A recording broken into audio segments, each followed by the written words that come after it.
Éternel notre Dieu, notre Père, Papa, je veux te bénir encore en ce jour où tu m'as renouvelé encore ton souffle de vie. Tu me donnes, Seigneur Dieu, d'avoir le mouvement et l'être. Ceci, c'est par ta bonté. Ceci, c'est par ton amour. Voilà pourquoi, Éternel mon Dieu, je veux te louer, je veux te glorifier dans l'assemblée des saints. Je veux te dire merci, Seigneur Dieu, pour toutes tes merveilles dans ma vie. Je veux te dire merci, Seigneur Dieu, oh Papa, pour le renouvellement de ton esprit en moi. Oh Père, qu'est-ce que je puisse être si ce n'est toi? Voilà pourquoi, Éternel mon Dieu, ce matin encore, je te bénis, je t'élève, je te glorifie. Toi qui es le Dieu de mes ancêtres, toi qui es le Dieu d'Abraham, d'Isaac et de Jacob, toi qui es le Dieu qui dit la chose et la chose arrive. Papa, sois encore béni, sois encore élevé, sois encore glorifié en ce jour. Éternel mon Dieu, je m'abandonne entre tes mains, puisque j'ai trouvé encore grâce à tes yeux pour être ton porte-parole dans l'Église et aux nations. Éternel, permets que ta parole soit sur ma bouche, soit sur ma langue, afin que je puisse annoncer, Seigneur Dieu, oh Papa, qui tu es réellement à ton peuple. Éternel, je prie que mes sentiments, mes émotions, mes pensées te soient soumises, afin que tout ce qui sortira de moi ne soit que ta parole et rien que ta parole, Papa. Éternel, donne une écoute attentive à mes frères à travers le monde, afin que ceux-là qui m'écoutent, Seigneur Dieu, puissent écouter la parole et, Seigneur Dieu, surtout, la mettre en pratique, Papa. Car c'est ceux qui la mettent en pratique que tu reviendras chercher. Voilà pourquoi, Éternel mon Dieu, je prie encore pour tous mes frères à travers le monde. Oh, Éternel mon Dieu, donne-leur, Papa, la pratique de la parole. Donne-leur d'avoir l'esprit qui pousse à la pratique de la parole. Donne-leur la foi qui donne l'assurance sur la parole. Donne-leur, Papa, la confiance qui nous donne la confiance dans la parole, Papa. Éternel mon Dieu, reçois la gloire, l'honneur, la puissance pour des siècles, au nom du Seigneur Jésus-Christ. J'ai ainsi prié. Amen. Avant de commencer aujourd'hui, mes chers frères et sœurs à travers le monde, le Seigneur a mis dans mon cœur de me repentir devant l'Église et je vais me repentir devant l'Église avant de continuer notre enseignement sur le salut par la foi et les œuvres ou le salut par la repentance et les œuvres dignes de la repentance.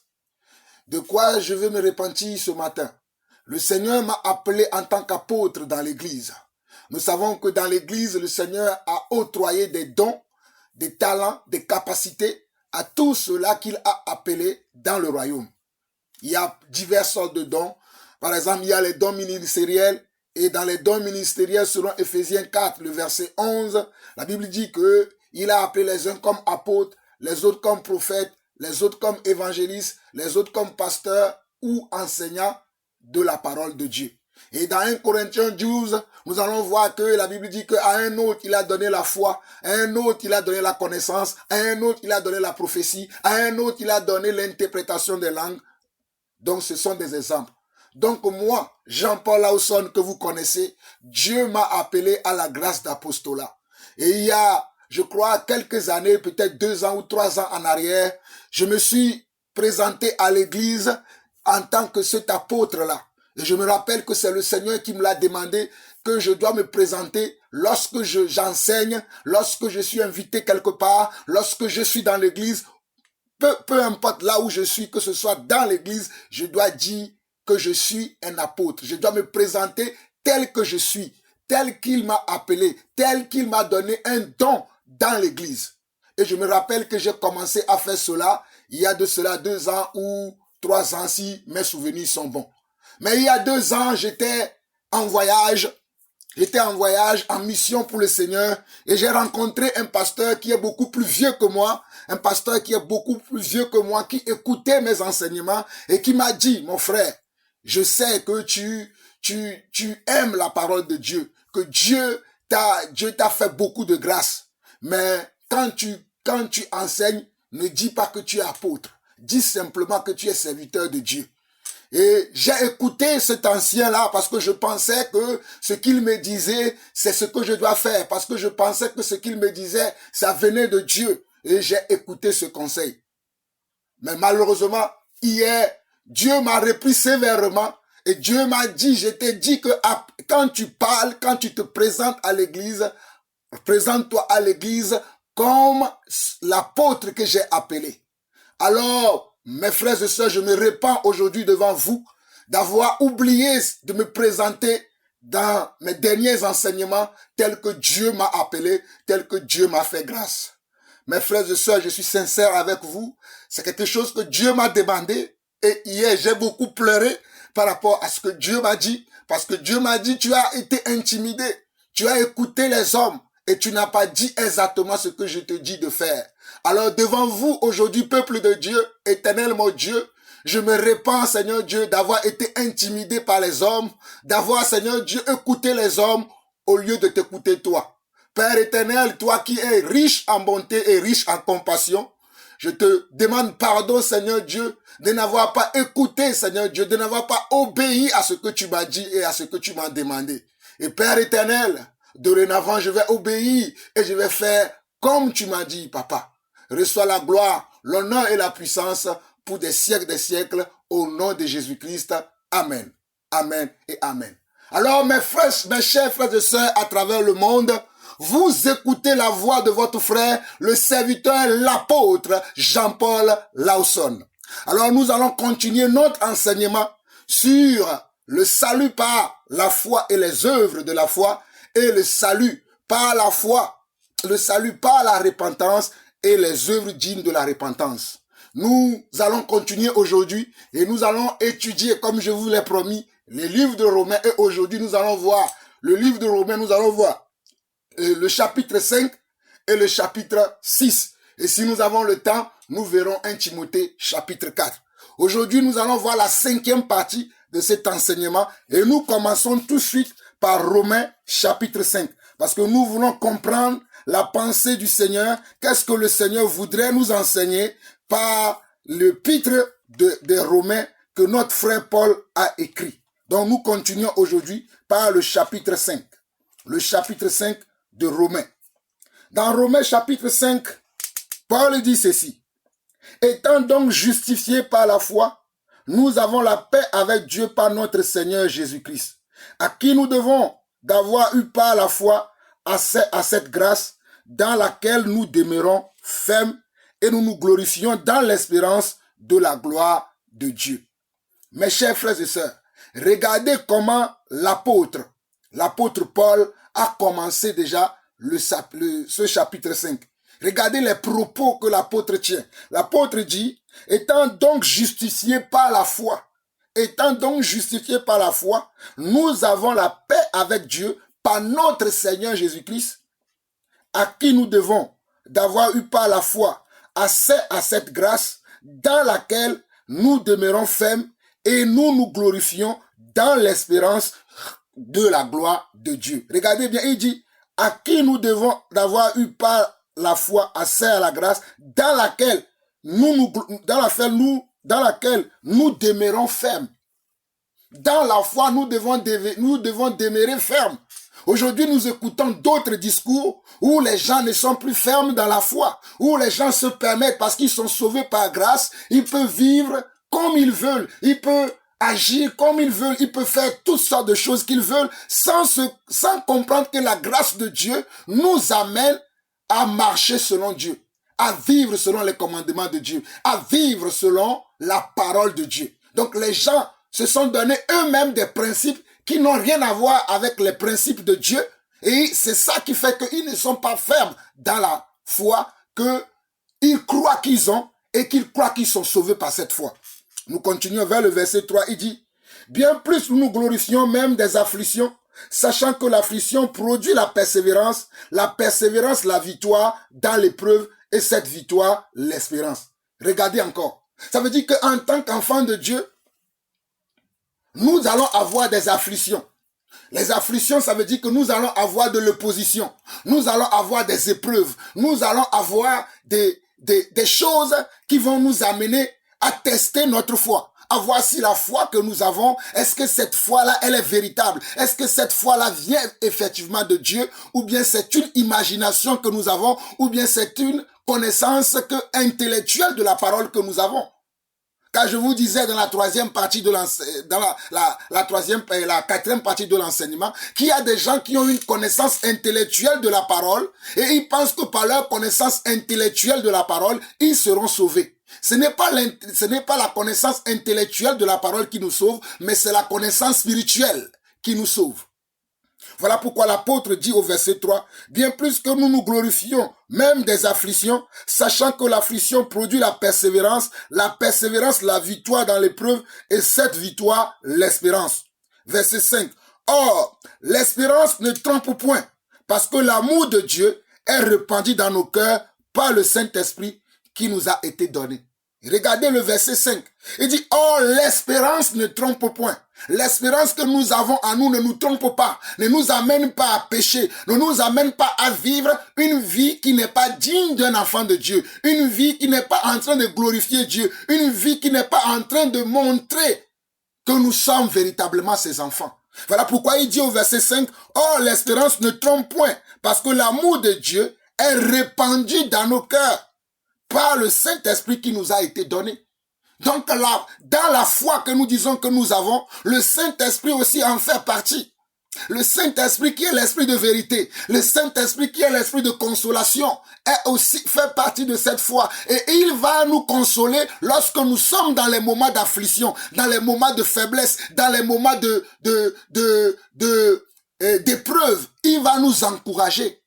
Il va nous montrer, il va nous encourager à continuer à avoir l'amour de Dieu. Il va continuer à nous mettre sur le droit chemin, même si nous avons de l'opposition, même si nous avons des attaques, même s'il y a des choses qui ne sont pas comme ils devaient être, parce que nous voulons certaines choses. Mais l'Esprit de Dieu va nous encourager. Verset 6, il dit, « Car lorsque nous étions encore sans force, Christ au temps marqué est mort pour les impies. » Il dit, car lorsque nous étions sans cet esprit-là, sans la foi, regardez bien, remarquez bien ce que l'apôtre dit. Il dit, car lorsque nous n'avons pas encore cette foi en nous, nous n'avons pas encore reçu cette grâce, nous n'avons pas encore reçu cet amour que Dieu a mis dans notre cœur, cet esprit-là, Christ est allé quand même mort à la croix pour nous. Christ est allé mort à la croix pour nous. Christ a pris sur lui le châtiment qui devait tomber sur nous, et il a pris sur lui à la croix. Et il continue, il dit au verset 7, « À peine mourrait-on pour un juste, quelqu'un peut-être mourrait pour un homme de bien. Mais Dieu prouve son amour envers nous, en ce que lorsque nous étions encore des pécheurs, Christ est mort pour nous.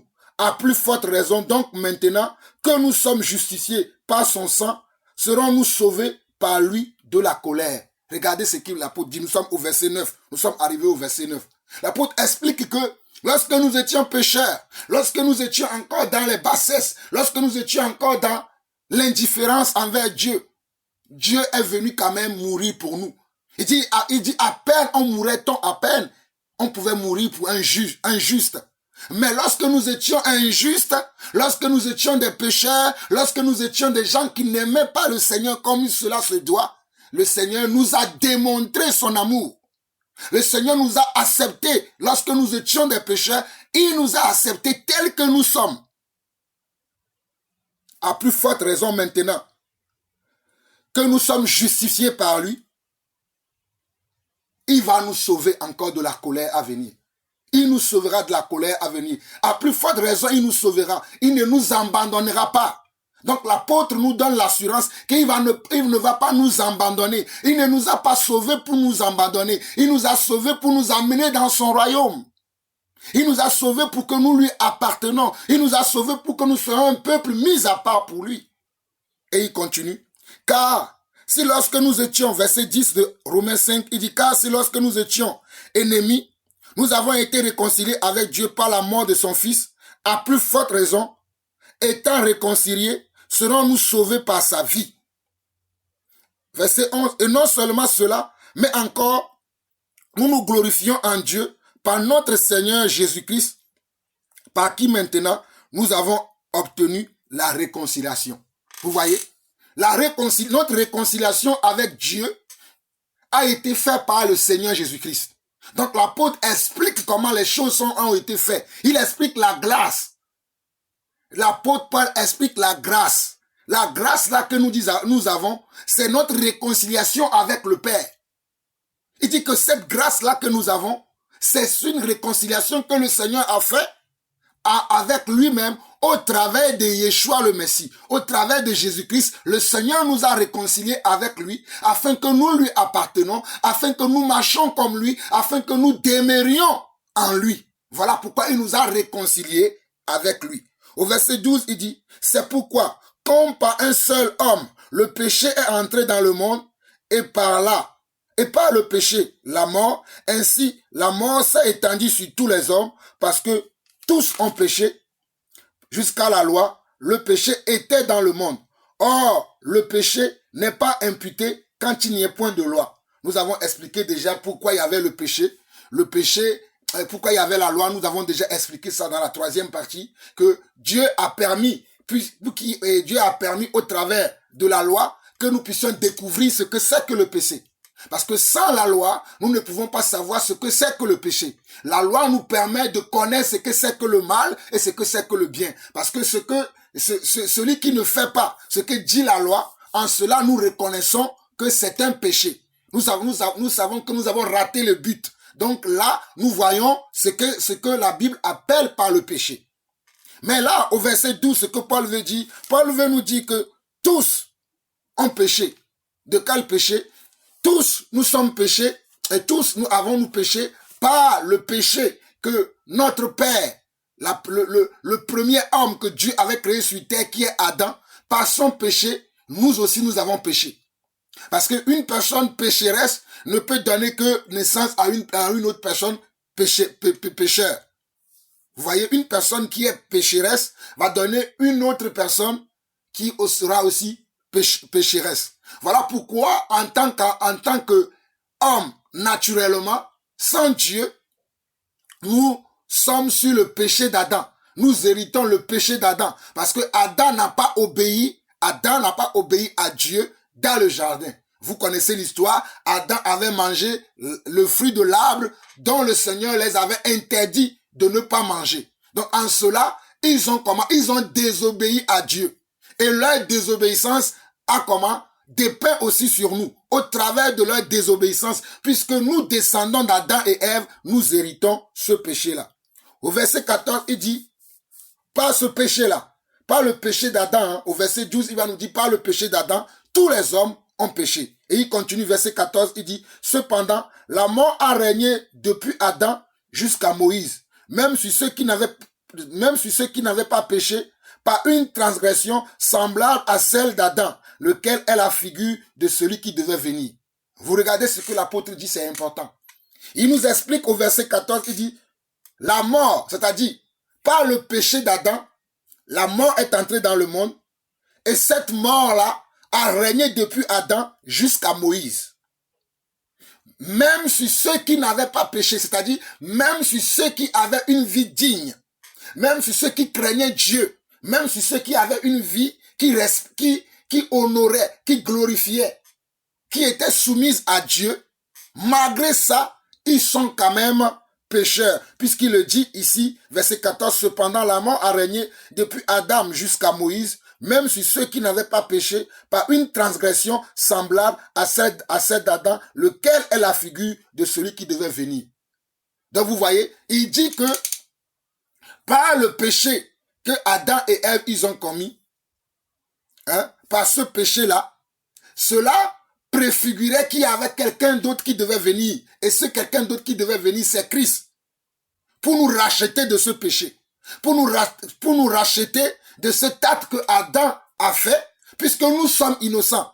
Nous n'étions pas là à ce moment-là, quand Adam a fait ces choses. Donc Dieu a jugé bon de venir nous racheter de cela.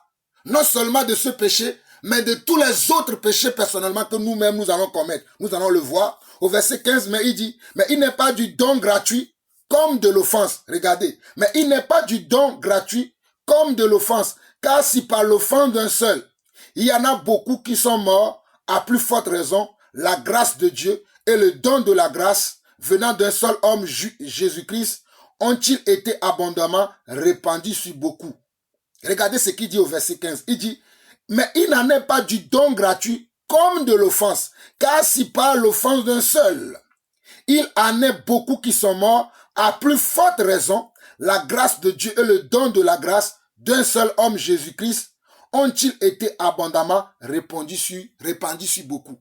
Il dit que si par l'offense d'un seul, nous avons été coupables, comprenons aussi que par le don gratuit de Dieu, le don gratuit de Dieu qui est Christ, ou bien le don gratuit de Dieu qui est la grâce, va être répandu aussi sur plusieurs personnes. Puisque le péché d'Adam et Ève a pu atteindre plusieurs personnes, le don de la grâce aussi de Dieu va atteindre également plusieurs personnes. Et il continue au verset 16, il dit, « Il n'en est pas du don comme de ce qui est arrivé par un seul qui a péché. Car c'est après une seule offense que le jugement est devenu condamnation. Tandis que le don gratuit devient justification après plusieurs offenses. » C'est ce que je vous expliquais en haut. Il dit, il n'en est pas du don comme ce qui est arrivé par un seul qui a péché. Au fait, qu'est-ce que Paul nous dit ici? Au verset 16, Paul dit que par le seul péché que Adam avait fait, la mort a atteint tous les hommes. C'est-à-dire la condamnation, le jugement de Dieu a atteint tous les hommes.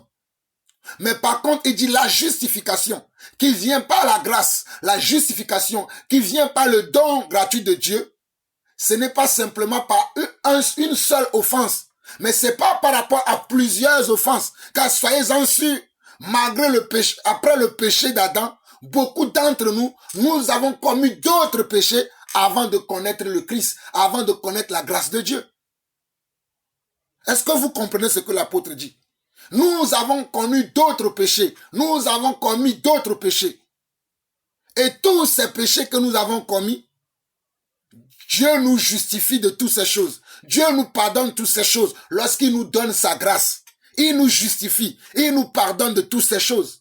Voilà pourquoi il dit ici au verset 16, il dit, « Il n'en est pas du don comme de ce qui est arrivé par un seul qui a péché. » Ce qui est arrivé par un seul qui a péché. Car c'est après une seule offense que le jugement est devenu condamnation. C'est après une seule offense.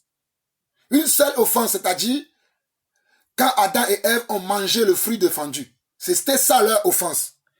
Tandis que le don gratuit devient justification après plusieurs offenses. Mais il nous dit que le don gratuit que Dieu nous a fait pour nous justifier de nos péchés, de nos œuvres, c'est par rapport à tous les péchés que nous-mêmes nous avons commis. Ce n'est pas uniquement que par le péché d'Adam et Ève. Certes, il nous justifie du péché d'Adam et Ève, mais il nous justifie également de notre propre péché, de notre propre désobéissance. Vous voyez ce que l'apôtre nous dit? Et il continue, verset 17. Il dit, si par l'offense d'un seul, la mort a régné par lui seul, à plus forte raison, ceux qui reçoivent l'abondance de la grâce et du don de la justice régneront-ils dans la vie par Jésus-Christ lui seul. Vous voyez, il dit, si par l'offense d'un seul, la mort a régné par lui seul, à plus forte raison, ceux qui reçoivent l'abondance de la grâce et du don de la justice régneront-ils dans la vie par Jésus-Christ seul. Il dit, si par la mort, l'offense d'un seul, la mort a pu nous atteindre, ainsi par l'obéissance d'un seul aussi, la vie aussi va nous atteindre. La justification va nous atteindre. L'amour de Dieu aussi va nous atteindre. La paix de Dieu aussi va nous atteindre. La joie de Dieu aussi va nous atteindre. Et il continue au verset 18. Il dit, ainsi donc, comme par une seule offense, la condamnation a atteint tous les hommes, de même par un seul acte de justice, la justification qui donne la vie s'étend à tous les hommes. Vous voyez? Il dit ainsi donc, comme par une seule offense, la condamnation a atteint tous les hommes, de même par un seul acte de justice, la justification qui donne la vie s'étend à tous les hommes.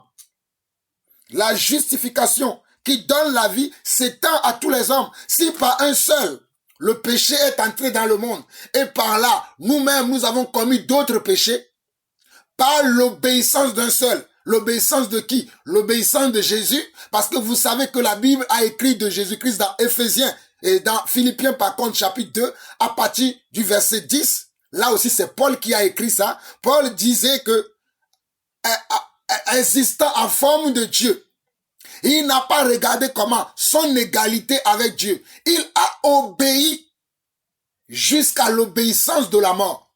Donc Jésus a obéi puisque Adam avait désobéi. Et par sa désobéissance, il a péché. Et ce péché-là s'est déversé sur nous. Et par ce péché-là, l'ouverture du péché a grandi en nous. Et nous-mêmes, nous avons commis d'autres péchés. Donc le Seigneur a prévu que par Jésus-Christ, il nous rachètera de nos péchés. Il nous rachètera de nos iniquités. Il nous rachètera parce que par Adam, le péché est entré dans le monde. Mais par Jésus-Christ, la justification aussi est entrée dans le monde. C'est ce que Paul est en train de nous expliquer. Que si par Adam, le péché est entré dans le monde, et ce péché a amené la mort, de même aussi par un seul acte d'obéissance que le Seigneur Jésus-Christ a fait, la justice, la paix de Dieu, l'amour de Dieu aussi est également rentré dans le monde et il va atteindre tous les hommes également, comme par le péché d'Adam. Le péché d'Adam a pu atteindre tout le monde, a pu atteindre tous les hommes, également aussi par l'acte d'obéissance de Jésus-Christ, la justification va atteindre également tous les hommes. Nous continuons. Verset 19. Il dit, car comme par la désobéissance d'un seul, beaucoup ont été rendus pécheurs, de même par l'obéissance d'un seul, beaucoup seront rendus justes. Vous voyez? Il dit, car comme par la désobéissance d'un seul, beaucoup ont été rendus pécheurs, de même par l'obéissance d'un seul, beaucoup seront rendus justes. Vous voyez? C'est écrit noir sur blanc. Verset 20. Or, la loi est intervenue pour que l'offense abonde. Regardez, or, la loi est intervenue. La loi, Dieu a donné la loi pour que nous puissions comprendre ce que c'est que l'offense, le péché. Est-ce que Paul dit? Paul dit que la loi est intervenue. Il dit au verset 20, or la loi est intervenue pour que l'offense abonde. Mais là où le péché a abondé, la grâce a surabondé. Paul dit que la loi est intervenue pour que le péché puisse abonder, pour que nous puissions voir l'état naturel du péché, pour que nous puissions savoir c'est quoi le péché. Parce que lorsque la loi est venue, l'offense a aussi abondé. C'est-à-dire ce qui n'est pas du commandement de Dieu, ce qui n'est pas de la nature de Dieu, a beaucoup abondé afin que nous puissions connaître ça. Le but de la loi, c'est ça. Le but de la loi, c'est de nous amener à connaître c'est quoi le péché. Le but de la loi, l'objectif, la mission de la loi, c'est de nous amener à connaître c'est quoi le péché. Voilà pourquoi Paul dit, or, la loi est intervenue pour que l'offense abonde. Mais là où le péché a abondé, la grâce a surabondé. Donc Paul explique c'est quoi le but de la loi. Et il continue, afin que comme le péché a régné par la mort, ainsi la grâce règne par la justice pour la vie éternelle par Jésus-Christ notre Seigneur. Regardez au verset 21, il dit, afin que comme le péché a régné par la mort, parce que vous savez que nous l'avons vu dans Romains chapitre 3, que tous ont péché et sont privés de la gloire de Dieu. Et que le salaire du péché, c'est la mort. Nous l'avons vu quand nous avons étudié le chapitre 3. Le salaire du péché, c'est la mort. Voilà pourquoi Paul dit au verset 21 de Romains 5, que afin que comme le péché a régné par la mort, c'est-à-dire le péché donnait la mort aux hommes, c'est-à-dire la mort spirituelle, c'est-à-dire la séparation avec Dieu, le péché nous donnait la mort, c'est-à-dire la séparation spirituelle d'avec Dieu. Nous n'avons plus de communion avec Dieu. La mort permettait cela. Mais il continue, il dit, ainsi la grâce règne par la justice pour la vie éternelle. Mais maintenant par la grâce va régner maintenant. La grâce que Dieu nous a fait au travers de Jésus-Christ va nous permettre d'être justes devant Dieu. Va nous permettre que lorsque Dieu va nous voir, il va nous voir comme des personnes justes. Nous n'aurons plus la séparation avec Dieu. Voilà pourquoi il dit, ainsi, la grâce règne par la justice pour la vie éternelle. La grâce, lui, il règne par la justice, c'est-à-dire par l'acquittement de nos péchés, par l'acquittement de notre vie de bassesse. Mais au travers de qui? Mais au travers de Jésus-Christ, notre Seigneur. C'est Jésus-Christ qui permet que nous puissions obtenir cette faveur, que nous puissions obtenir cette grâce-là, que nous puissions obtenir ce don de Dieu. Voilà pourquoi dans Colossiens chapitre 2, il va dire qu'il a effacé l'acte dont les ordonnances nous condamnaient et qui subsistaient contre nous. Il les a cloués à la croix. Il a effacé par l'acte que Jésus-Christ a commis. Quel acte? L'acte de l'obéissance, d'obéir jusqu'à mourir à la croix. Cet acte-là a permis que l'acte dans lequel les ordonnances persistaient contre nous, c'est-à-dire la mort persistait contre nous, Jésus va venir nous racheter maintenant de cette mort par sa mort et sa résurrection. Vous voyez ce que l'apôtre nous explique? Donc nous rentrons maintenant dans le verset 6. C'est là où nous allons comprendre la vraie pensée de Paul. Puisque les gens disent, bon, puisque le Seigneur nous a rachetés, ils vont prendre Colossiens chapitre 2, ils vont dire, il a effacé là dont les ordonnances nous condamnaient. Ils vont dire maintenant, nous sommes sauvés par grâce. Donc, Jésus va nous justifier devant le Père. Donc, nous devons continuer à vivre comme nous voulons dans le péché. Nous allons voir ce que Paul nous dit dans le chapitre 6. Est-ce que Paul continue à nous dire que nous devons avoir la vie de mort que nous avions avant? Est-ce que Paul continue à nous dire, parce que Paul explique c'est quoi la grâce. Dans le chapitre 5, Paul explique comment la grâce agit en nous. Quelle est-ce que cette grâce-là a concrètement fait? C'est ce que Paul expliquait. En aucun cas, Paul n'a dit, maintenant, puisque c'est ça, continuons dans le péché. Nous allons le voir directement dans le chapitre 6. Continuons. Que dirons-nous donc? Demeurions-nous dans le péché afin que la grâce abonde? Mes chers frères et sœurs à travers le monde, regardez ce que Paul dit dans le chapitre 6. Il dit, que dirons-nous donc? Demeurions-nous dans le péché afin que la grâce abonde? Est-ce que maintenant que nous savons que nous avons été justifiés, nous savons que par l'acte que Jésus a posé, nous sommes justifiés, nous sommes maintenant saints, nous sommes maintenant un peuple saint, un peuple acquis, un peuple que Dieu a racheté. Nous devons continuer maintenant dans la mort, dans le péché, dans les iniquités. Est-ce que nous devons continuer parce que là où le péché a abondé, la grâce a surabondé. Est-ce que nous devons continuer comme ça dans notre vie? C'est ce que nous devons faire? Parce que certains pensent que c'est ce que nous devons faire. Paul nous répond. Il dit, loin de là, verset 2 de Romains chapitre 6, il dit, loin de là. Nous qui sommes morts au péché, comment vivrons-nous encore dans le péché? Il dit, parce que Jésus est venu nous racheter par la grâce, cela veut dire que nous sommes morts au péché. Cela veut dire que nous sommes morts au péché et que nous ne pouvons plus vivre dans le péché.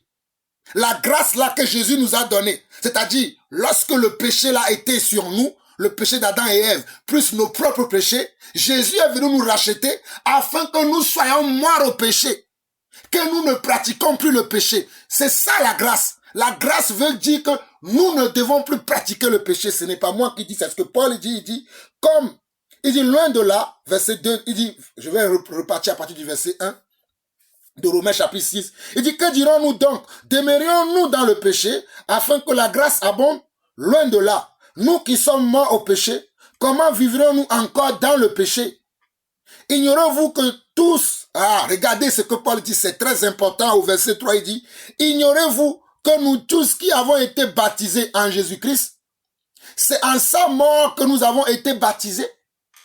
Ignorez-vous que nous tous qui avons été baptisés en Jésus-Christ, nous tous qui avons reçu le Seigneur Jésus, nous tous qui avons reçu la grâce, nous tous qui avons accepté cette parole, nous tous qui avons eu foi en Christ, nous avons été baptisés en Christ.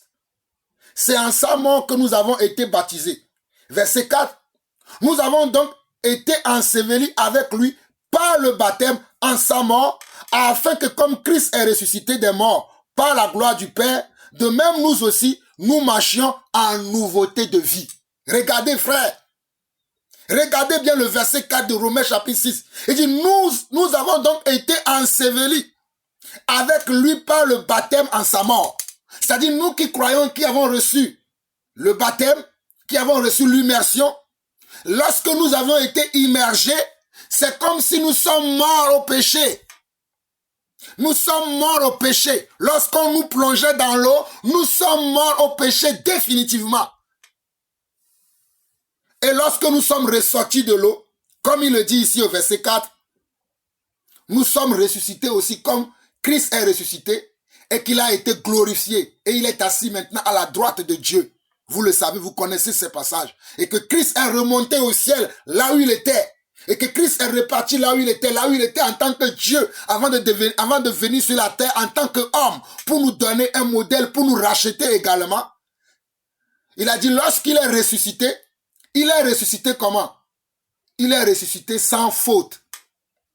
Il a mis les péchés comment? Dans la tombe. Il est ressuscité sans faute, afin que nous aussi, nous ayons une nouveauté de vie. Ce n'est pas moi qui le dis, c'est Paul qui le dit. Voilà pourquoi je dis que les gens assimilent des choses à Paul.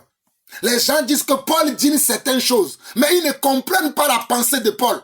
Parce que je vous ai dit dans la quatrième partie de l'enseignement que Paul était conscient de ce qu'il disait, que Paul savait que lorsque quelqu'un recevait la grâce de Dieu, la grâce signifiait que la personne va avoir une nouveauté de vie. Paul était conscient de cela. Mais Paul expliquait ce que c'est que la grâce. Donc Paul n'a jamais dit que la grâce te donnait l'autorisation à vivre dans le monde comme un païen, à vivre dans le monde comme quelqu'un qui n'a pas reçu la grâce, à continuer dans le péché, à continuer dans l'égarement, à continuer dans l'erreur. Ce n'est pas ce que Paul dit, parce qu'il dit ici au verset 4, nous avons donc été ensevelis avec lui par le baptême en sa mort, afin que comme Christ est ressuscité des morts, par la gloire du Père, de même nous aussi, nous marchions en nouveauté de vie.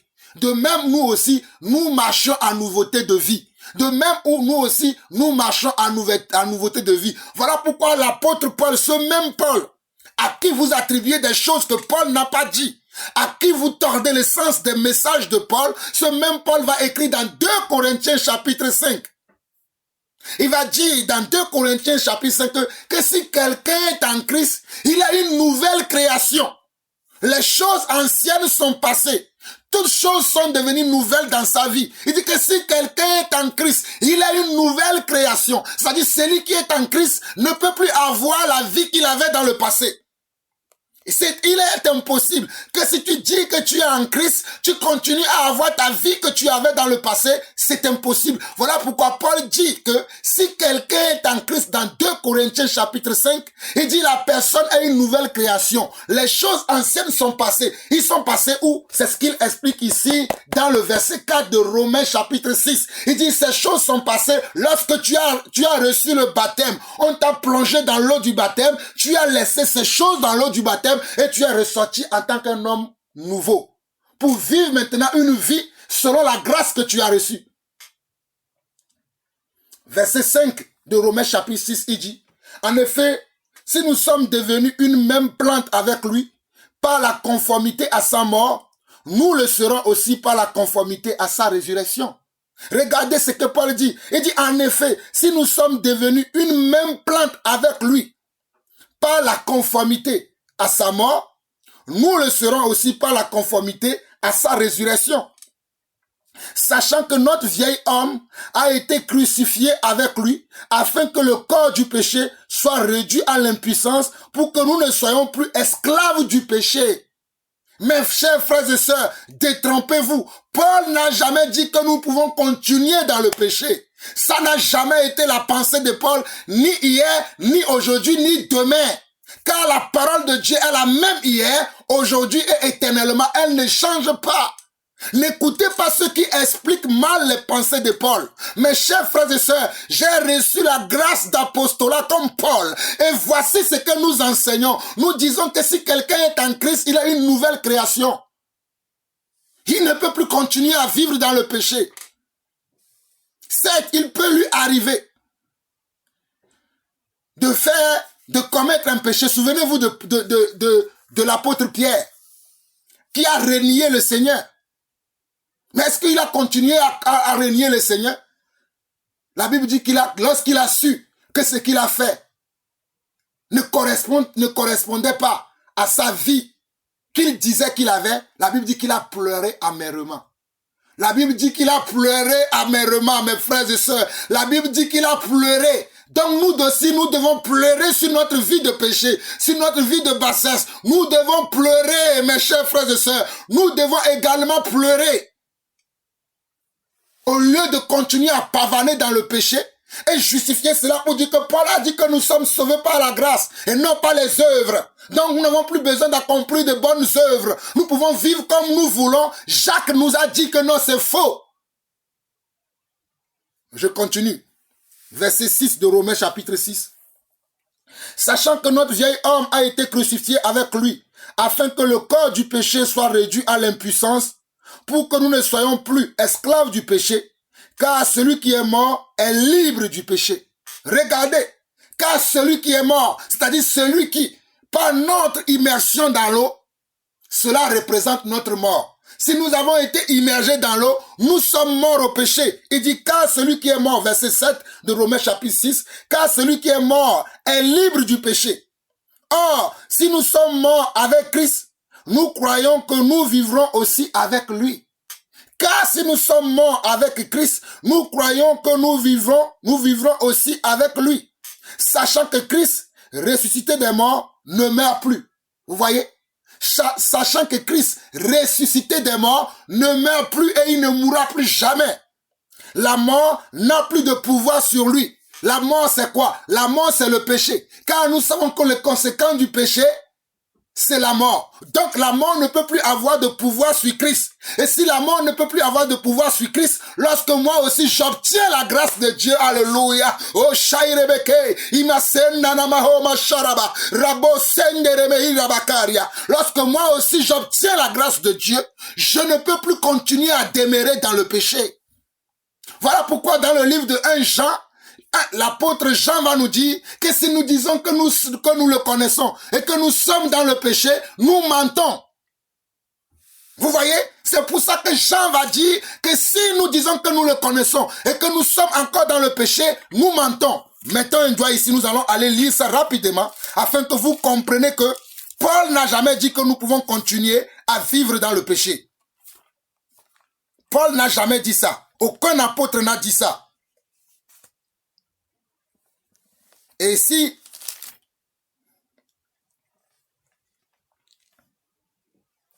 nous sommes dans 1 Jean chapitre 3, 1 Jean chapitre 3, 1 Jean chapitre 3, le verset 4 au verset 6 dit ceci.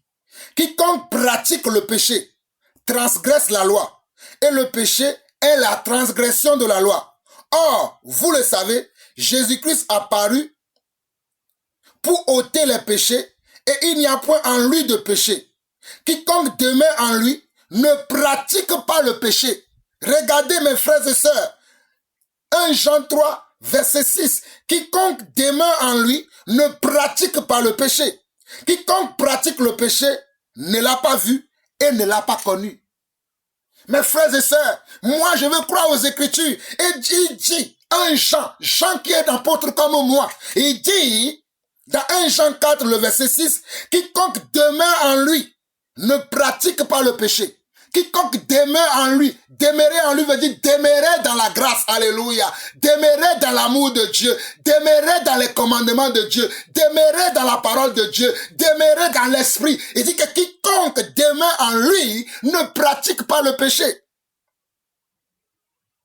Quiconque pratique le péché ne l'a pas vu et ne l'a pas connu.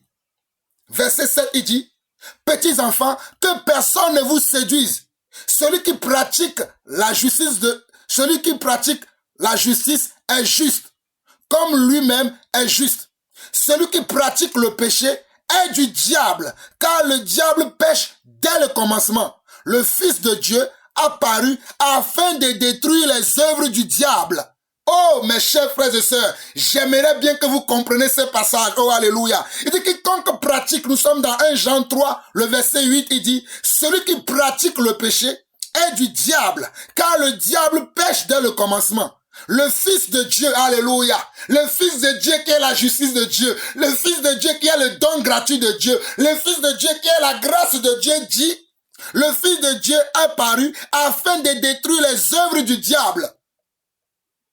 Verset 9 de 1 Jean 3 dit, quiconque est né de Dieu ne pratique pas le péché, parce que la semence de Dieu demeure en lui. Et il ne peut pécher, parce qu'il est né de Dieu.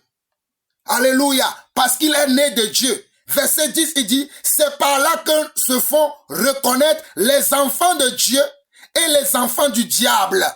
Mes chers frères et sœurs, je ne sais pas quelle Bible vous lisez, je ne sais pas quels sont les prédicateurs que vous écoutez. Écoutez la parole qui vient de Dieu, alléluia. La Bible dit, oh, Sharebei, la Bible dit dans 1 Jean 3, le verset 10, que c'est par là que se font reconnaître les enfants de Dieu et les enfants du diable. Quiconque ne pratique pas la justice n'est pas de Dieu, ni celui qui n'aime pas son frère. Vous voyez, l'apôtre Jean réexplique aussi ce que Paul écrit dans Romains chapitre 6. Mais pourtant, j'entends des hommes de Dieu aujourd'hui, des serviteurs de Dieu aujourd'hui, même populaires. Je dis bien même populaires, que les gens adultes aujourd'hui, qui annoncent que même un enfant de Dieu qui pêche, cela est normal. Il dit que cela est normal que cet enfant-là pêche. Et que même s'il demeure dans le péché et qu'il meurt, Christ l'a justifié.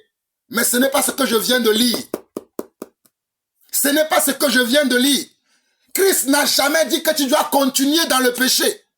Christ t'a racheté de ta vie de péché pour te donner maintenant la sémence de Dieu, pour que la sémence de la vérité soit en toi, pour que la sémence de la parole soit en toi, pour que la sémence de la justice de Dieu soit en toi, afin que tu quittes le péché, mon frère, afin que tu quittes le péché, ma soeur. La sémence de Dieu est en nous aujourd'hui, la sémence de Yeshua le Messie, la sémence de Jésus-Christ de Nazareth, la sémence au Rababaraba Sherebe, Ikananamaseke Rabarabarabalassaria, Yerebrosira Bahonda Ramakeria, Ikanta Ramasoke Rabaraya, Irabashana Ramakori Basaria, Rebreya Rabashana Ramabroka, Ribraka Rabaserebere, Iraboshana Ramakaria. Mon frère, ma soeur, tu as reçu la semence de Dieu afin de ne plus pécher. Tu as reçu la semence de Dieu. Tu as reçu la semence de Yeshua le Messie afin de ne plus pécher. Afin de fuir le péché. Afin de quitter la nature pécheresse. Romains chapitre 6. Romains chapitre 6 dit ceci, à partir du verset 8. Oh, si nous sommes morts avec Christ, nous croyons que nous vivrons aussi avec lui. Sachant que Christ ressuscité des morts ne meurt plus. La mort n'a plus de pouvoir sur lui. Car il est mort et c'est pour le péché qu'il est mort une fois pour toutes. Il est revenu à la vie et c'est pour Dieu qu'il vit. Donc toi aussi, qui est revenu à la vie par ton baptême, lorsque tu as été plongé dans l'eau du baptême, tu es mort en toi-même. Tu n'as plus le moi personnel qui va te pousser au péché, qui va te pousser à faire le contraire de la volonté de Dieu, à faire le contraire de la parole de Dieu. Tu ne peux plus le faire parce que tu vis maintenant pour Dieu. Tu dois maintenant faire sa volonté. Voilà ce qu'ils disent les Écritures. Voilà ce que Paul dit. Voici l'intention de Paul. Verset 11. Ainsi vous-même, regardez-vous comme mort au péché et comme vivant pour Dieu en Jésus-Christ. Regardez, c'est écrit noir et blanc. Ainsi vous-même, regardez-vous comme mort au péché et comme vivant pour Dieu en Christ Jésus. Que le péché ne règne donc plus dans vos corps mortels et n'obéissez pas à ses convoitises. Regardez.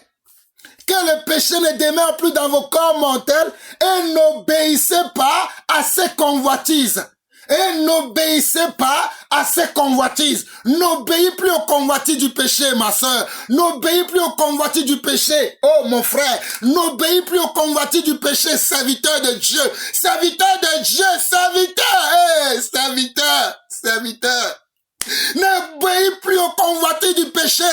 Car le salaire du péché, c'est la mort, la séparation éternelle d'avec Dieu. Le salaire du péché, c'est la mort, la séparation éternelle avec Dieu. Hébreu aussi nous dit ça, mes chers frères et sœurs. Hébreu nous dit ça, je vais lire ça rapidement pour vous, afin que le diable ne vous trompe pas, parce que le diable a trompé beaucoup de gens aujourd'hui. Dans Hébreu chapitre 10, le verset 26, Hébreu chapitre 10, le verset 26 dit ceci.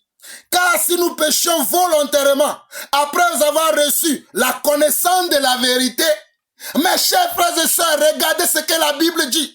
Oh, Église de Dieu, oh, serviteur de Dieu, servant de Dieu, oh, serviteur de Dieu, servant de Dieu, Église de Dieu, regardez ce que Jésus vous annonce par ma modeste bouche aujourd'hui. Il vous dit, Hébreux 10, verset 26, car si nous péchions volontairement, après avoir reçu la connaissance de la vérité, il ne reste plus de sacrifice pour les péchés, mais une attente terrible du jugement et l'ardeur d'un feu qui dévorera les rebelles.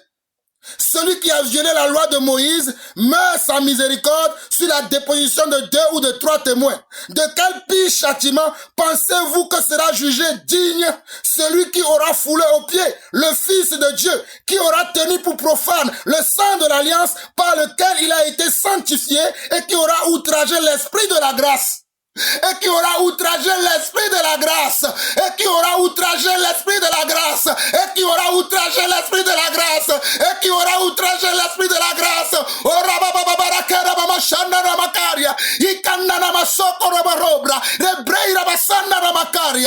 N'outrageons pas l'esprit de la grâce sous prétexte qu'il y a un pasteur populaire qui a dit que tu peux vivre n'importe comment, tu es sauvé par grâce, que la grâce te donne l'autorisation de pécher. La grâce n'a jamais été une autorisation volontaire de pécher.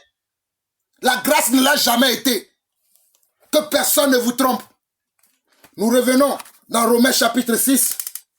Le verset 13, il dit, ne livrez pas vos membres au péché comme des instruments d'iniquité, mais donnez-vous vous-même à Dieu comme étant vivant de mort que vous étiez, et offrez à Dieu vos membres comme des instruments de justice. Alléluia. Oh, alléluia. Hébreux chapitre, Romains chapitre 6, le verset 13 dit, ne livrez pas vos membres au péché comme des instruments d'iniquité, mais donnez-vous vous-même à Dieu comme étant vivant de mort que vous étiez, et offrez à Dieu vos membres comme des instruments de justice. Nous étions morts avant. Lorsque nous étions dans le péché, lorsque nous péchions, lorsque nous pavanions dans le monde, vivant selon nos propres convoitises, vivant selon l'orgueil de la vie, vivant selon comment le monde, nous étions morts, nous étions séparés de Dieu, nous étions indéfiniment séparés de Dieu. Mais lorsque la grâce de Dieu, Jésus-Christ est venu jusqu'à nous, c'est pour nous enlever de là, pour nous ramener dans son royaume. Alléluia. C'est pour nous enlever de là, pour nous ramener dans son royaume. C'est pour nous enlever de la mort pour nous donner la vie. Voilà la vérité. Verset 14. Car le péché n'aura point de pouvoir sur vous, puisque vous êtes non sous la loi, mais sous la grâce. Voilà la vérité. Les gens pensent que oui, la grâce me donne l'opportunité d'aller vivre comme je veux. Ah bon? La grâce confirme la loi. La grâce est pour la loi. Verset 14, car le péché n'aura point de pouvoir sur vous, puisque vous êtes non sous la loi, mais sous la grâce. Quoi donc? Regardez, verset 13, verset 15, Paul dit encore, quoi donc? Pécherions-nous parce que nous sommes non sous la loi, mais sous la grâce? C'est ce que Paul dit. Paul dit, pécherions-nous parce que nous sommes non sous la loi, mais sous la grâce? Il dit, loin de là, ne savez-vous pas, quand on vous livra à quelqu'un comme esclave pour lui obéir, vous êtes esclave de celui à qui vous obéissez, soit du péché qui conduit à la mort, soit de l'obéissance qui conduit à la justice. Oh, mes frères et sœurs, Regardez ce qui a été écrit par l'apôtre Paul, dont les personnes mal affermies, les personnes qui n'ont pas reçu la grâce de Dieu, les personnes qui n'ont pas reçu un ministère de la part de Dieu, vont vous dire autre chose aujourd'hui. Mais je suis appelé par Dieu.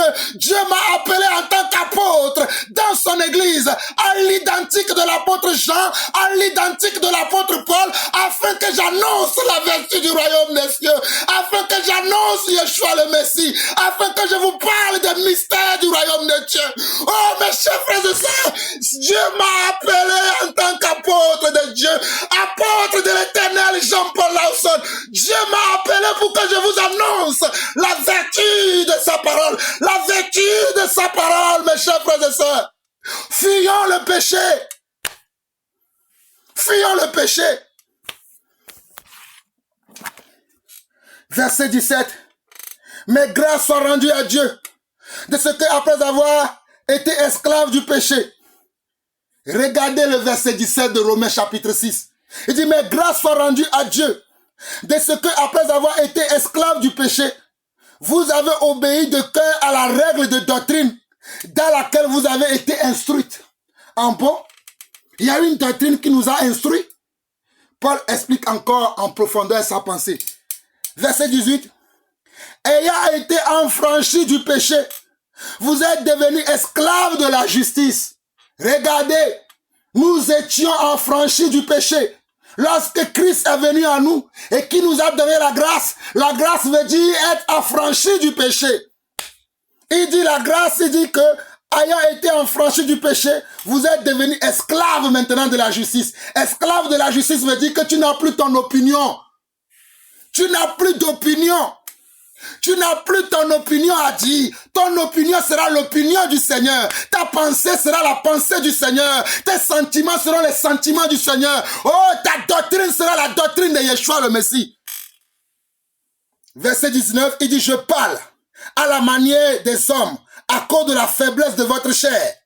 De même donc que vous avez livré vos membres comme esclaves à l'impureté et à l'iniquité pour arriver à l'iniquité, ainsi maintenant, livrez vos membres comme esclaves à la justice pour arriver à la sainteté.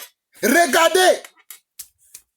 Ainsi maintenant, nous sommes au verset, oh alléluia, verset 19, il dit, je parle maintenant à la manière des hommes à cause de la faiblesse de votre chair. De même donc que vous avez livré vos membres comme esclaves à l'impureté et à l'iniquité pour arriver à l'iniquité, ainsi maintenant, livrez vos membres comme esclaves à la justice pour arriver à la sainteté. Car lorsque vous étiez esclaves du péché, vous étiez libres à l'égard de la justice. Il dit, car lorsque nous étions esclaves du péché, nous étions libres à l'égard de la justice. La justice ne nous disait rien. La justice ne nous interpellait pas parce que nous étions libres à son égard. Mais au verset 21, il dit, quels fruits portiez-vous alors? Des fruits dont vous rougissez aujourd'hui, car la fin de ces choses, c'est la mort. La fin de ces choses que nous faisions avant, lorsque la justice de Dieu ne nous interpellait pas, lorsque la grâce de Dieu ne nous interpellait pas, nous savons que ces choses-là devaient nous ramener à la mort. Mais verset 22 et verset 23, il dit, mais maintenant, étant affranchis du péché et devenus esclaves de Dieu, vous avez pour fruit la sainteté et pour fin la vie éternelle. Voilà la vérité. Regardez mes chers frères et sœurs, Romains 6, 22, il dit, mais maintenant, étant affranchi du péché, je suis affranchi du péché, alléluia. Je suis affranchi du péché, alléluia. Je suis affranchi du péché, alléluia. Il dit, mais maintenant, étant affranchi du péché, et devenu esclave de Dieu, vous avez pour fruit la sainteté et pour faire la vie éternelle. Nous avons pour fruit maintenant, notre vie doit porter maintenant de fruits. Et les fruits que notre vie va porter, c'est les fruits de justice, alléluia. C'est les fruits de sainteté, alléluia. C'est les fruits de la vérité, alléluia. C'est les fruits de la grâce, alléluia. Seigneur, portons du fruit pour toi, alléluia. Oh Seigneur, je veux porter du fruit pour toi, mon roi. Seigneur, moi je veux porter du fruit pour toi. Et de bons fruits, Seigneur. Je veux porter de bons fruits pour toi. Regardez le verset 23. Car le salaire du péché, c'est la mort. C'est ça que les gens ne comprennent pas. Le salaire du péché, c'est quoi? C'est la mort, mais le don gratuit de Dieu, c'est la vie éternelle en Jésus-Christ, notre Seigneur. Les gens vont prendre que le verset 23. Ils vont oublier que l'apôtre Paul a commencé à expliquer quelque chose. Depuis le premier chapitre de Romains, depuis le chapitre 2, le chapitre 3, le chapitre 4. Mais maintenant, si vous n'avez même pas lu ce chapitre, vous prenez que le chapitre 6. Suivez ce que l'apôtre dit dès le commencement avant d'arriver au verset 23.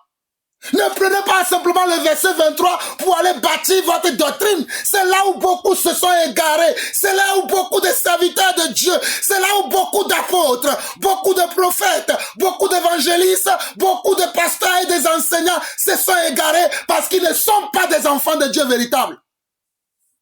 Ils ne connaissent pas la vie de Dieu. Mes chers frères et sœurs, je vais voir si nous avons le temps.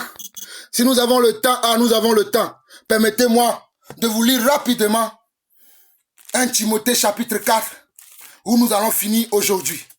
Que celui qui a des oreilles entend ce que l'Esprit dit à l'Église. Si j'ai abandonné mon travail aujourd'hui pour prêcher la vérité, je sais que ça va aider beaucoup de personnes. Je sais que beaucoup de personnes seront sauvées. Normalement, en ce jour, je dois travailler. Mais je me suis dit, je vais faire l'œuvre de Dieu. Je vais faire l'œuvre de Dieu. Je vais faire l'œuvre de Dieu parce que je sais que quelqu'un a besoin d'écouter ces messages pour ne pas être séduit par les hommes qui séduisent les gens aujourd'hui. 1 Timothée chapitre 4, rapidement dit ceci.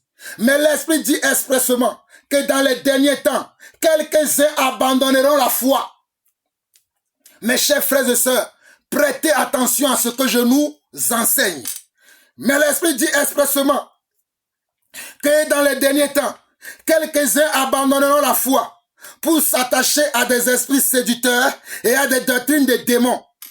Par l'hypocrisie de faux docteurs, portant la marque de la flétrissure dans leur propre conscience. La Bible nous déclare dans 1 Timothée chapitre 4 qu'à la fin des temps, quelques-uns, ce n'est pas tout le monde qui a abandonné la foi. Ce n'est pas tous les serviteurs de Dieu qui ont abandonné de la foi. Ce n'est pas tous les enfants de Dieu qui ont abandonné la foi. Mais quelques-uns ont abandonné la foi. La foi doit avoir des conséquences sur notre vie. Mais aujourd'hui, il y a quelques-uns qui l'ont abandonné au profit de d'autres choses, au profit de la prospérité, au profit de leurs propres pensées, au profit de leur éducation, au profit de leurs envies, au profit de leurs orgueils, au profit de tout plein de choses. Qu'eux-mêmes, ils ont transformé la parole de Dieu. Ils ne disent plus la parole telle qu'elle est. Ils l'ont transformée. Comment je peux encore dire, Seigneur, aide-moi. 1 Timothée chapitre 4 dit ceci. Mais l'Esprit dit expressément que dans les derniers temps, quelques-uns abandonneront la foi pour s'attacher à des esprits séducteurs et à des doctrines de démons. Par l'hypocrisie de faux docteurs. Regardez, par l'hypocrisie. Ces gens-là, ce sont des hypocrites. Ce sont des gens qui vous disent n'importe quoi. Ce sont des hypocrites. Il dit par l'hypocrisie de faux docteurs. Ça veut dire de faux enseignants, de faux apôtres, de faux évangélistes, de faux prophètes. Il dit par l'hypocrisie de faux docteurs, portant la marque de la flétrissure dans leur propre conscience. La marque de la flétrissure veut dire portant la marque de la bête, la marque du dragon ancien, la marque du menteur, la marque du dragon, la marque de celui qui est tombé du ciel. Verset 3. Ils prescrivent de ne pas se marier. Vous voyez? Ils prescrivent de ne pas se marier et de s'abstenir d'aliments que Dieu a créés pour qu'ils soient pris avec action de grâce par ceux qui sont fidèles et qui ont connu la vérité. Regardez, ils prescrivent. Si vous voyez aujourd'hui, ces gens-là, je l'ai dit dans la 4e partie de l'enseignement, que ce sont des gens qui vont vous dire, est-ce que vous pensez que ce que vous dites là, est-ce que cela est réellement la pensée de Dieu? Est-ce que cela, c'est ce que Dieu a dit réellement? Et qui a commencé à dire ça dans la parole? Depuis le jardin d'Éden, celui qui a commencé à amener cette pensée, c'était Satan. C'était l'adversaire de Jésus-Christ. C'est lui qui a commencé à amener cette pensée. Est-ce que Dieu a réellement dit ça? C'est Satan qui a amené cette doctrine. parce qu'il voulait lui-même introduire une autre doctrine, une autre façon. Voilà pourquoi ces enfants, ces serviteurs ont aussi la même méthode, le même style de vie, la même façon de faire, la même façon de dire les choses. Verset 2, verset 3. Ils prescrivent de ne pas se marier et de s'abstenir d'aliments que Dieu a créés pour qu'ils soient pris avec action de grâce par ceux qui sont fidèles et qui ont connu la vérité. Car tout ce que Dieu a créé est bon et rien ne doit être rejeté pourvu qu'on le prenne avec action de grâce parce que tout est sanctifié par la parole de Dieu et par la prière. Mes chers frères et sœurs, ici au verset 3, la liste que l'apôtre Paul dresse ici n'est pas une liste exhaustive. C'est ce que l'apôtre Paul lui voyait à son temps. Mais à mon temps aujourd'hui, il y a des prédicateurs. Je vous le répète encore, la bouche d'un prédicateur doit annoncer la sagesse de Dieu. La bouche d'un prédicateur doit annoncer la vérité. Mais j'entends les prédicateurs de Dieu aujourd'hui, populaires, connus par tout le monde, qui disent que même si un enfant de Dieu va dans la chambre d'une prostituée, coucher avec la prostituée, même s'il meurt dans la chambre, il ira au ciel. Voilà leur nouvelle doctrine. Voilà ce qu'ils prescrivent. Et j'ai reçu beaucoup de témoignages. Mes chers frères et sœurs, j'ai reçu beaucoup de témoignages où des frères me disent qu'ils ont connu des gens qui vivaient la sanctification, qui vivaient l'amour de Dieu, qui vivaient la grâce en renonçant à des choses qu'ils ont abandonnées après comment? Après leur salut. Mais en écoutant ce message-là, ils se sont dit que non, c'est normal, nous pouvons vivre dans le péché, nous pouvons continuer à vivre de n'importe quelle manière, nous serons sauvés. Hey! Warning! Warning! Beware! Beware! Beware! Beware! Tu vas mourir, mon frère. Ma soeur, tu vas périr. Et tu vas dépérir encore. Fuis le péché. J'entends aussi les gens dire aujourd'hui que nous pouvons vivre comme nous voulons. Nous pouvons aimer le monde. J'ai vu des chrétiens, des frères soi-disant, qui ont commencé maintenant à écrire des livres et à vendre comme les faux pasteurs aussi. Pourquoi? J'ai vu des gens qui disent qu'ils sont des enfants de Dieu. Dieu a dit que vous avez reçu gratuitement, donné gratuitement. Mais les gens, parce qu'ils sont inspirés par les faux frères qui sont rentrés au milieu de nous et qui ont commencé à vendre l'évangile, j'ai commencé à voir des frères qui ont aussi commencé à vendre l'évangile. On ne peut pas vendre l'évangile. Nous continuons. Verset 6. Avant même d'aller au verset 6. Tout ce que Dieu a créé sur la terre est bon. Nous devons prier pour sanctifier ces choses. Nous devons prier pour sanctifier ces choses. Et d'ailleurs, si nous avons l'opportunité de pouvoir acheter des produits frais, achetons des produits frais. Je sais aujourd'hui que il y a des pesticides, il y a des choses que les gens méchants qui veulent s'enrichir utilisent pour faire fleurir les aliments que nous mangeons. Mais Dieu peut nous protéger de cela par la prière. Notre Dieu est capable de tout. Mais si nous pouvons acheter des aliments sains, achetons des aliments sains.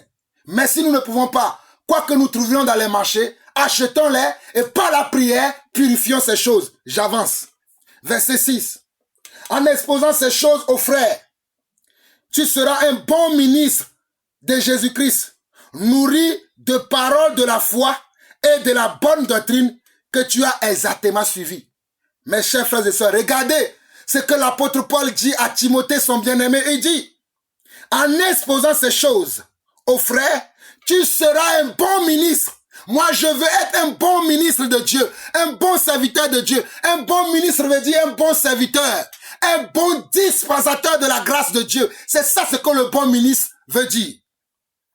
Il dit, tu seras un bon ministre de Jésus-Christ, nourri des paroles de la foi et de la bonne doctrine que tu as exactement suivi.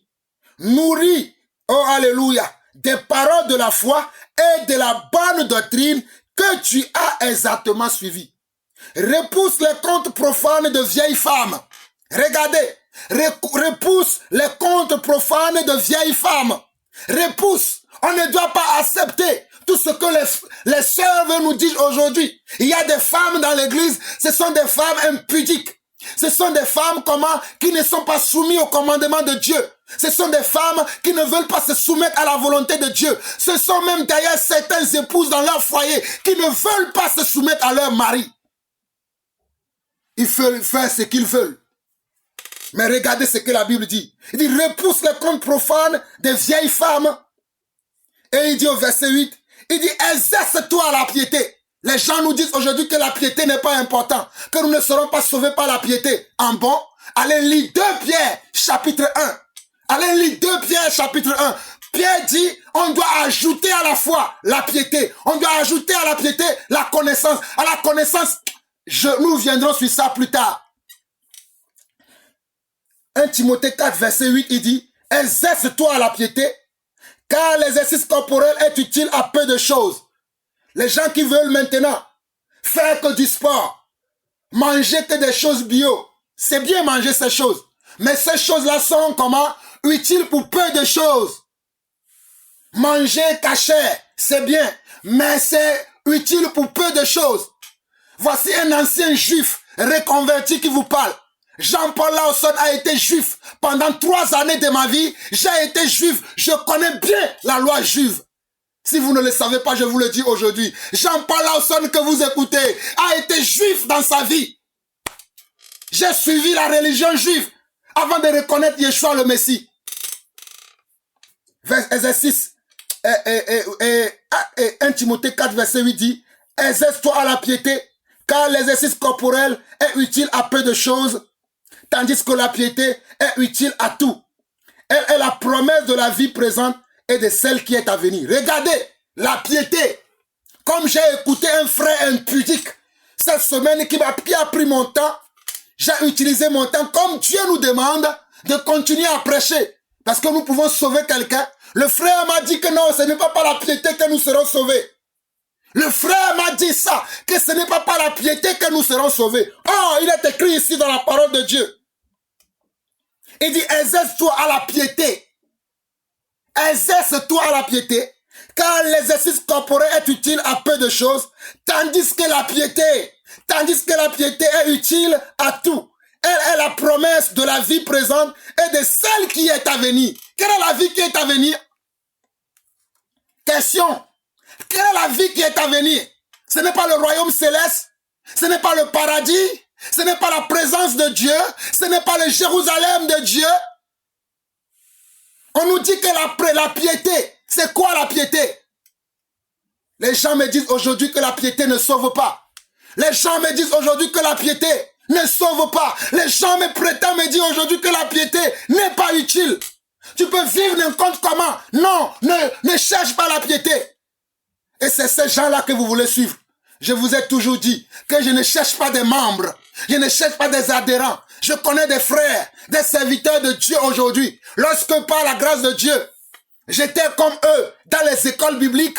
Nous étions ensemble dans les écoles bibliques. On nous a enseigné des choses comme ça. Et je me rappelle qu'il y a un frère qui est aujourd'hui à une église en Suisse. Depuis que nous étions à l'école biblique, lui, il avait déjà son projet en tête. Il disait qu'il va créer une grande église. Il disait ça. Il va créer une grande église. Il va faire comme celui qui nous enseignait à l'époque. Il va faire selon son modèle. Et d'ailleurs, lui, il avait même de grandes ambitions, beaucoup plus que celui qui nous enseignait à l'époque. Et il disait qu'il va créer une grande église. Il va avoir des écrans partout. Il va avoir ceci. Il va créer des livres. Il va me citer les gens, les pasteurs qui ont créé des livres. Il va me dire, je vais créer des livres comme Bénin, j'ai oublié même le nom de ces gens-là. Comme Kenneth Hagin. Il va me citer des noms. Et quand je voyais ce frère-là, au lieu de lire la Bible, il avait toujours dans sa main le livre de ces soi-disant grands pasteurs populaires. Il ne lisait plus la Bible. Il ne faisait que lire le livre de Kenneth Hagin et de Benny Hinn et tous ces consorts-là. J'ai oublié la plupart des noms de ces personnes parce que moi, je ne lis que la parole de Dieu. Moi, je ne lis que la parole de Dieu. Et ce frère, il n'y a pas longtemps, il m'a envoyé un message. Lorsque je prêche la vérité, il m'insulte. Il me dit, tu es malade. Va prêcher dans ton village. Ce que tu dis là, ce n'est pas la vérité. Parce que je ne prêche pas ce que lui il dit. Je ne dis pas les mêmes choses comme lui. Il m'insulte, il me dit, tu ferais mieux d'aller prêcher dans ton village. Tu n'es même pas un prédicateur de Dieu. Il tient des propos méchants envers moi. Mais cela est normal. Parce que moi, je ne veux pas créer une église des adhérents, des membres, mais je veux remplir le ciel. Je suis en train de vous donner mon témoignage.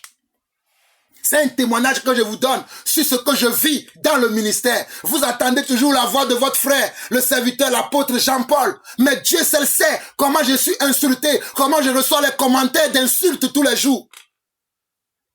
Mais je continue à mon poste. Parce que je sais que c'est ça la vérité. Si Paul a été insulté, si Jésus lui-même a été considéré comme un blasphémateur, ce n'est pas moi, Jean-Paul Lawson, qui serait épargné. Mais je vous dis ces choses afin que vous soyez conscients des réalités dans laquelle nous vivons. Il y a des gens qui ne sont pas des enfants de Dieu. Comme l'exemple de ce frère-là dont je vous parle.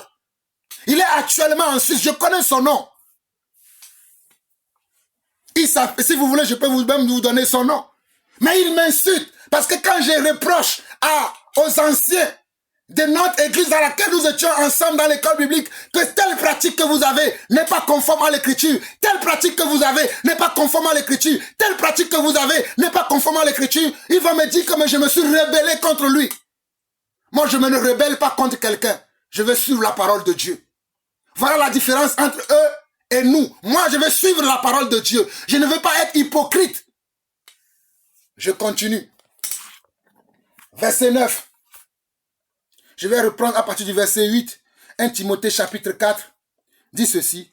Exerce-toi la piété, car l'exercice corporel est utile à peu de choses, tandis que la piété est utile à tout. Elle est la promesse de la vie présente et de celle qui est à venir. C'est là une parole certaine et entièrement digne d'être reçue.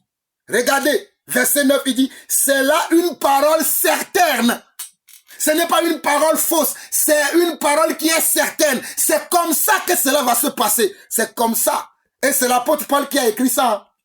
Vous qui dites que l'apôtre Paul a dit que on est sauvé par grâce seulement pour qu'on peut vivre dans... C'est l'apôtre Paul qui a aussi écrit le livre de Timothée. Si vous avez oublié cela, je vous le répète.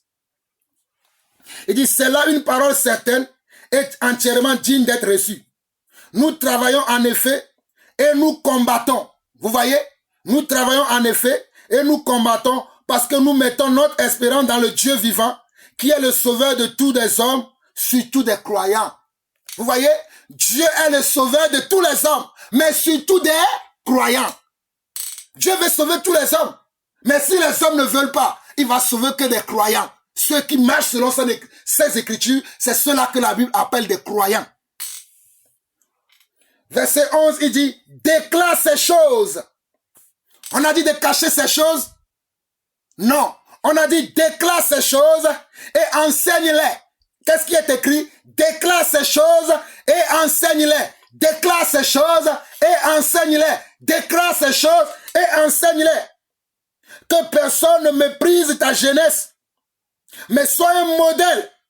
Regardez, que personne ne méprise ta jeunesse, parce que Timothée était un jeune frère comme moi. Enfin, je suis jeune. Je n'ai que 44 ans. Peut-être pour certains, je suis vieux, mais je n'ai que 44 ans. Je suis jeune aussi, comme Timothée. Il dit, verset 12, il dit, que personne ne méprise ta jeunesse, mais sois un modèle pour les fidèles en parole. En bon, on doit être modèle en quoi? En parole? En conduite. Les gens disent que la conduite n'est pas nécessaire aujourd'hui. Conduis-toi comme tu veux. On dit en conduite. En amour. En amour, on doit aimer Dieu. Dieu dit, dans la parole, il dit, tu aimeras ton Dieu de tout ton cœur, de toute ton âme et de toute ta pensée. Et tu aimeras ton prochain comme toi-même. Et souvenez-vous que nous avons vu dans Matthieu chapitre 7, le verset 12 ou le verset 11. Attendez, je vais vous lire ça rapidement. C'est ça ce que Dieu a fait. Dieu nous a donné toutes les clés avec lesquelles nous devons vivre la foi. Dans Matthieu chapitre 7, il est dit au verset 12, Voilà, Matthieu chapitre 7, verset 12, il dit, tout ce que vous voulez que les hommes fassent pour vous, faites-le de même pour eux, car c'est la loi et les prophètes. Car c'est la loi et les prophètes. Tout ce que vous voulez que les hommes fassent pour vous. Vous vous dites n'importe quoi aujourd'hui. Il dit, verset 12 de 1 Timothée chapitre 4, il dit, que personne ne méprise ta jeunesse, mais sois un modèle pour les fidèles, ça veut dire les frères, en parole, c'est-à-dire par les enseignements que tu donnes, en conduite, par ton comportement, ton caractère, tes façons de faire, tes manières, en conduite, en amour, en foi. En bon, la foi doit avoir une conduite. La foi, ce n'est pas simplement une connaissance intellectuelle de la parole. La foi doit avoir des fruits dans ta vie. Et il dit en pureté. En pureté. On doit être pur. On doit refuser l'impureté. Tout ce qui peut m'amener dans l'impureté, je dois le refuser. Si c'est le mensonge, je dois le refuser. Si c'est la gloutonnerie, je dois le refuser. Si c'est l'amour de l'argent, je dois le refuser. Si c'est l'amour des femmes, je dois le refuser. Si c'est l'amour des hommes, je dois le refuser. Si c'est le vol, je dois refuser, je dois être pur. Verset 13. Jusqu'à ce que je vienne, applique-toi à la lecture, à l'exhortation, à l'enseignement. Voilà pourquoi mes frères et sœurs, vous me voyez que je suis toujours comme à appliquer. J'applique le verset 13. Jusqu'à ce que Jésus ne vienne, vous m'entendrez toujours dans les exhortations et dans les enseignements parce que j'ai reçu la grâce d'un apôtre. Dans l'église, j'ai reçu la grâce d'un apôtre. Donc jusqu'à ce que Jésus ne revienne, je serai dans cette tâche-là. La tâche dans laquelle Timothée était par la grâce de Dieu, moi aussi je serai dans cette tâche. Quelle tâche? Je vais lire, méditer la parole de Dieu et ce que je vais recevoir, je vais venir vous le transmettre. Je ne vais pas le garder pour moi tout seul, je vais venir vous le transmettre en étant fidèle dans ce que Dieu m'aura transmis. Et ce que je vous transmets là, il n'y a pas un homme qui me l'a enseigné. Écoutez-moi très bien. Aucun homme ne m'a enseigné ce que je vous enseigne là. Par ma méditation quotidienne de la parole, Dieu m'a enseigné. Comme Dieu a enseigné Paul. Comme Dieu a enseigné les apôtres, Dieu m'a enseigné. Et je vous enseigne ce que Dieu m'a enseigné. Verset 13, il dit, de 1 Timothée chapitre 4, jusqu'à ce que je vienne, applique-toi à la lecture, à l'exhortation, à l'enseignement. Verset 14, ne néglige pas le don qui est en toi et qui t'a été donné par prophétie, avec l'imposition des mains de l'assemblée des anciens. Mes chers frères et sœurs, l'apôtre Paul a confirmé l'appel de Timothée avec d'autres anciens. Le collège d'anciens, c'est tous ceux qui ont reçu le ministère de la parole. Je répète encore, le collège d'anciens. Quand vous voyez le mot ancien dans la Bible, c'est ceux qui ont reçu le ministère de la parole. Parce qu'il y a d'autres dons dans l'église, comme le don de foi, le don de connaissance, le don de parler en langue. Ça, toute l'église là, et quelques membres de l'église et certaines personnes dans l'église l'ont reçu. Mais le ministère des anciens, des évêques, ce n'est réservé qu'aux hommes. Et l'apôtre Paul confirme ici que le frère Timothée a reçu l'imposition des mains des anciens, c'est-à-dire des mains de ceux qui ont commencé l'œuvre avant lui, pour lui dire que toi aussi Dieu t'appelle, puisque la Bible dit que la moisson est grande, mais il y a peu d'ouvriers. Mais Dieu avait trouvé digne que Timothée aussi soit un ouvrier, comme moi aussi, je suis un ouvrier dans l'œuvre. Verset 15, il dit, occupe-toi de ces choses, donne-toi tout entier à elles, afin que tes progrès soient évidents pour tous. Regardez le verset 15, il dit, occupe-toi de ces choses. Ne t'occupe pas d'autres choses. Toi, occupe-toi au ministère de la parole, au ministère de l'exhortation et de l'enseignement. Voilà pourquoi Jean-Paul Lawson aussi fait la même chose. Je ne m'affilie pas à une organisation humaine créée par des hommes. Non. Parce que si je veux si je vais adhérer à une organisation des hommes, ils vont me contraindre. Ils ne vont pas vouloir que je dise la vérité.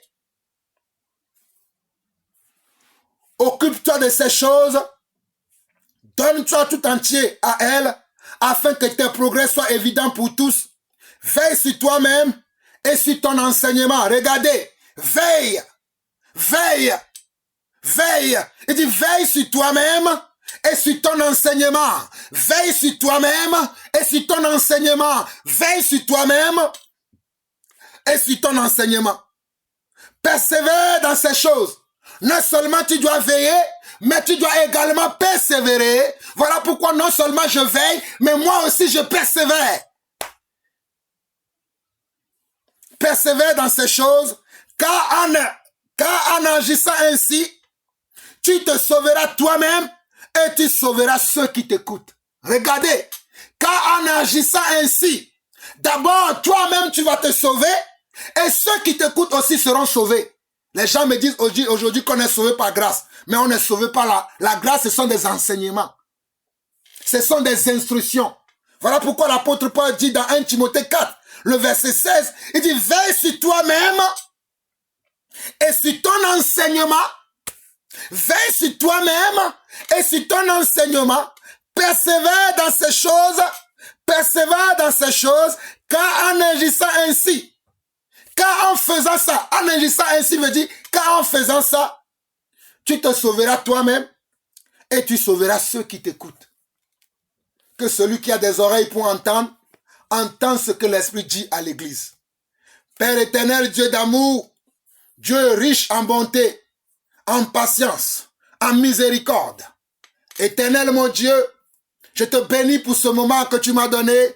Je te bénis pour cette opportunité, ce privilège que tu m'as donné encore aujourd'hui, afin que je prêche la parole, afin que j'insiste dans la parole, parce que c'est ce que tu m'as dit. Seigneur, à présent ta parole elle est sortie. Je prie papa qu'elle ne puisse pas revenir à toi sans avoir accompli le but pour lequel elle est sortie. Seigneur, qu'il y ait des milliers, des centaines de milliers, des dizaines de milliers de personnes qui vont se convertir, qui vont se repentir, qui vont se retenir de ne plus vivre dans le péché, qui vont abandonner la vie dans le péché, qui vont abandonner la vie dans la chair, qui vont abandonner la vie dans les sentiments, dans les émotions, dans l'orgueil de la vie, mais qui vont choisir de vivre la justice de Dieu, papa, qui vont choisir tes instructions au lieu de choisir leurs propres sentiments, au lieu de choisir l'envie qu'ils ont en eux. Et oh papa, je prie pour ce frère qui a du mal à abandonner le péché. Je prie pour cette sœur, pour ce père, pour cette maman. Oh mon Seigneur et mon Dieu, de la même manière que tu m'as donné la grâce de pouvoir quitter le péché, de pouvoir quitter le monde, de pouvoir quitter la bassesse. Éternel mon Dieu, je t'en supplie, donne la capacité, donne la foi, donne la manière de faire à mes frères et sœurs, à ce frère, à cette sœur, à cette maman, à ce papa, de pouvoir quitter lui aussi le péché et d'aimer ta parole, d'aimer tes instructions et de vivre par tes instructions, papa. Seigneur, pardonne-leur, car ils ne savent pas ce qu'ils font. Père, pardonne-leur, car ils ne savent pas ce qu'ils font. Père, pardonne-moi, pardonne-nous, car nous ne savons pas ce que nous faisons, papa. Pardonne-nous, Père. Nous nous repentons. Je me repens, Seigneur Dieu, de toutes choses que j'ai pu enseigner, que j'ai pu faire, qui n'est pas selon ta doctrine, qui n'est pas conforme à ta parole. Éternel mon Dieu, je me repens dans le nom de Jésus-Christ, dans le nom de Yeshua aujourd'hui, devant ton église, je me repens. Et papa, dorénavant, je parlerai que de toi et que de toi seul. Que la gloire te soit rendue, toi mon Seigneur, mon Sauveur, au siècle des siècles. Nous avons ainsi prié. Amen. Mes chers frères et sœurs, j'aimerais profiter de cette occasion pour saluer quelques personnes qui me sont chères. Je veux saluer par la grâce de Dieu ma sœur Grâce. Vous allez écouter tout à l'heure encore un de ces cantiques. Ma sœur Grâce, que le Seigneur notre Dieu te bénisse pour cette grande aide que tu es pour moi, pour accomplir l'œuvre de Dieu Que le Seigneur te bénisse. Je n'oublie pas également ma maman Julienne, que le Seigneur, notre Dieu, se souvient de toi, se souvient de ta famille, se souvient de ta progéniture. Je n'oublie pas ma sœur Francile depuis la Martinique. Oh, ma sœur Francile, depuis la Martinique, que la paix du Seigneur soit sur toi, que la paix du Seigneur soit dans ton foyer. J'ai reçu les présents que tu m'as envoyés cette semaine. Merci ma sœur, que le Seigneur se souvienne de toi, que le Seigneur se souvienne de vous tous qui vous me soutenez, par quelque manière que ce soit, que le Seigneur se souvienne de vous. Je n'oublie pas ma sœur Yonel, qui prie souvent pour moi, qui me soutient également souvent. Mon Seigneur et mon Dieu, souviens-toi de cette sœur, souviens-toi de cette sœur, souviens-toi, et Seigneur, accomplis tes désirs dans sa vie, papa. Éternel, mon Dieu, je n'oublie pas également tous ceux-là qui sont maintenant les enfants spirituels que j'ai engendrés par l'évangile que tu m'as donné, notamment la sœur Beta de Lomé au Togo. Que la grâce du Seigneur te soit multipliée, ma sœur, que l'amour du Seigneur soit multiplié dans ton cœur. J'ai reçu tes lettres, j'ai reçu tout ce que tu m'écris, et je prie pour toi, ma sœur, que le Seigneur continue à faire grandir ta foi, que le Seigneur continue à faire grandir, Seigneur Dieu, son amour dans ton cœur. Ma sœur, que la grâce et l'amour du Seigneur soient ton partage. Alors mes chers frères, autres frères et sœurs, je ne peux pas citer le nom de tout le monde, mais le Seigneur m'a mis à cœur ces quelques personnes que je viens de citer aujourd'hui. Que la grâce du Seigneur soit avec chacun d'entre vous. Nous vous aimons, je vous aime, et nous nous reverrons la prochaine fois. Shalom à vous tous, shalom, shalom et shalom. Quand j'étais esclave de ce monde, habitué à marcher courbé, qui pouvait me délivrer de celui qui dominait sur moi, qui pouvait me délivrer, m'arrêter de faire le pas. Mais gloire à Dieu, à Jésus-Christ, qui nous délivre de la puissance de l'amour et qui seul peut redresser un cœur tordu et qui seul peut affermir nos pas. Maintenant je suis libre de moi-même, affranchi, je le suis par l'Esprit de Dieu. L'Esprit oh du Seigneur, l'Esprit du Seigneur m'a affranchi de ce monde perdu. Moi je suis affranchi de la corruption, je suis affranchi de la convoitise, je suis affranchi de la gourmandise, je suis affranchi, je suis affranchi, délivré d'un plus fort que moi, de la main qui m'écrasait sans cesse, qui me retenait captive, par la droite triomphante de mon Seigneur, en qui je sais que désormais Dieu me donnera toutes les victoires. En Jésus, j'ai pleine liberté. Maintenant, je suis libre de moi-même, affranchi, je le suis par l'Esprit de Dieu. L'Esprit oh du Seigneur, l'Esprit du Seigneur m'a affranchi de la convoitise, je suis affranchi de la colère, je serai affranchi de la haine, je suis affranchi de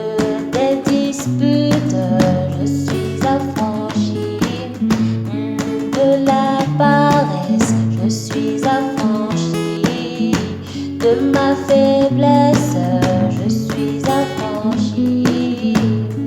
De la peur.